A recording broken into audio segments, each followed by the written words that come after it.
Pinapayagan na ang mga Katolikong pari na magbigay ng blessing sa mga same-sex couple, diborsyado at nagsasama ng hindi kasal. Sa Bisaya ng bagong deklarasyong pirmado ni Pope Francis. Pero paglilinaw ng Vatican, hindi ito maituturing na kasal. May report si Sandra Aguinaldo. Mahigit sa taon nang magkarelasyon sina Angela at Emmanuel. Pangarap daw nilang ikasal balang araw. Katulad namin LGBT, pinangarap rin namin magkaroon ng partner. Basta sa simbahan, sa Katoliko, di ba? Kasi Katoliko naman tayo eh. Pero dahil sa batas ng Pilipinas, ang pwede lang magpakasal ay magkasintahang ipinanganak na babae at lalaki.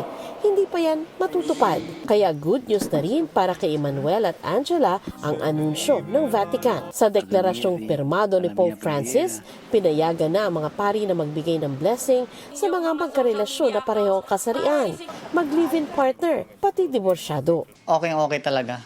Kasi yung respeto, para makita din namin sa buong mundo na hindi lahat po na babae at lalaki ang pwede lang magsama sa mundo. Masaya at least natanggap na rin kami sa simbahan. Pero may mga kondisyon para hiwalay sa sakramento ng kasal ang pagbibigay ng blessing.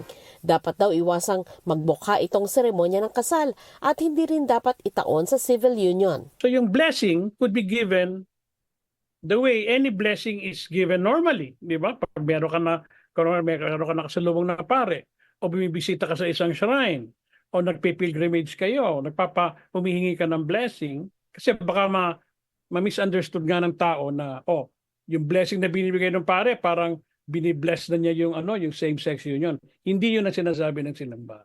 Gayunman, malaking hakbang daw ito dahil iba ito sa posisyon ng simbahan noong 2021. Paraan daw ito ng Santo Papa para buksan ang simbahang Katolika sa lahat at gabayan ang mga miyembro nito. Kinukuha namin ang pahayag ng Catholic Bishops' Conference of the Philippines pero wala pa silang tugon. Sabi naman ni Lingayen Dagupan Archbishop Socrates Villegas sa bagong dokumento mula sa Vatican, nadagdag sa mga kategorya ng blessing ang blessing of mercy o awa.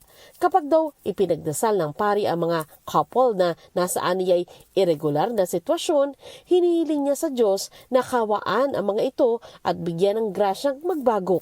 Positibo naman ang pagtanggap ng isang simbahang bukas sa same-sex couples sa pagpayag ng simbahang Katolika na mabigyan sila ng blessing. Pero malayo pa raw ang kailangang hakbangin para makarating sa altar ang mga same-sex couple.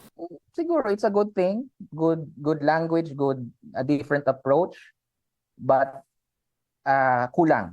It does not affirm the relationship. Sandra Aguinaldo, nagbabalita para sa GMA Integrated News.